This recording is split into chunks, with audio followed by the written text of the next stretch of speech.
Shabakaan ni dhume ni kute yookaan aapponni shabakaan hojjetan hundi isaaniitu yookaan neetwoorkii hojjetan daataa bilaashiin hojjetan hundinuu ni bade.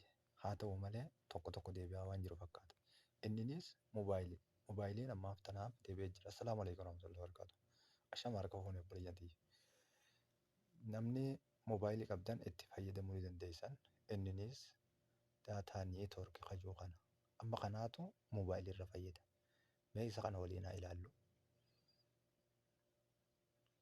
Amma isaan naaf dalagu jira. Moobaayilii irratti naaf dalagu jira. Isa immoo seetiingii isaa yoo ni bakka seenu taate kana duraanuu ni beektan jedhee yaada. Daataa moobaayilii kana daataa neetwoorkii kana duraanuu namni itti fayyadamaa ture. Garuu immoo ammaaf isaatu moobaayilii irra fayyada. Ana immoo dhaamsee isin garsiisa. Inni seetiingiin isaa kun lakkoofsa tokkorraa hamma ja'a kana isuma kana gara gadiitti gabbuusu asitti samma hanqa ja'aatiin barreesse asis hamma ja'aatti itti barreessita. Wanni biraa wanni jijjiirame isarraa fidee jiru miti. Kanuma duraanii ta'eetuma kanaas seentanii ni beektan jedhee yaada. Kun amma zeen firii akkas ja'a garuu immoo zeen firiin gara gubbaatti fida. Zeen firii hamma tokkorraa hamma lama sadii akkas fide. Garuu immoo isaa annaaf hin hojjenne yoo isiniif hojjete garuu isin itti yaalii gootan. Ana ammoo moobaayilii irraan kaadhe. Moobaayilii firii irraan kaadhee moobaayilii irratti naaf dalagu jira. Inninis moobaayilii firiin amma isa kanarra naaf dalagu jira. Moobaayilii firii intarneet ol kajuu kana asirra kaadheetiin isa kanaatu ammaaf naaf dalagu jira. Munki warsa waalleen dalaguu ni mala.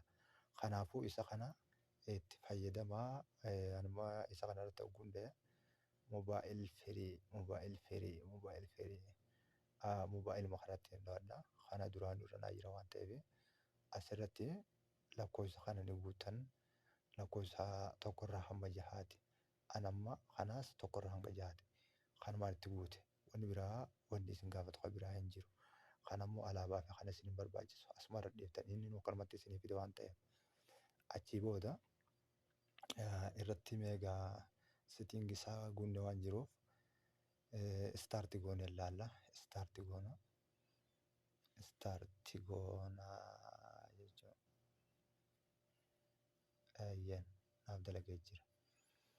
Naaf dalagee jira hogguun isiniin jiru.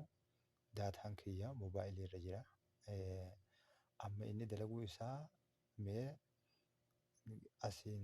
seetiingiin isin itti amantan mungkin yuutuubii ta'uu mala. Yuutuub irra dheenyee waliin dalaguu fi dalaguu dhabuusaa haa laallu maal mushkilaa jiraare. Kanaaf mee naaf dalagee jechuudha. Amma kun akka inni dalagaa jiru argitan jedhee yaada. Moobaayiliidha. Moobaayilii ilaal viidiyoollee yoo feetan dalagee jechuudha. Akkasi obboleeyyantii. Isin warreen argitanii moobaayilii qabdan kan ittiin fayyadamtan obboleeyyan keenya kan hin argin hundaa'uu akka shargootanii garsiiftanii irraa fayyadamaa isaas taasiftan abdiin qaba.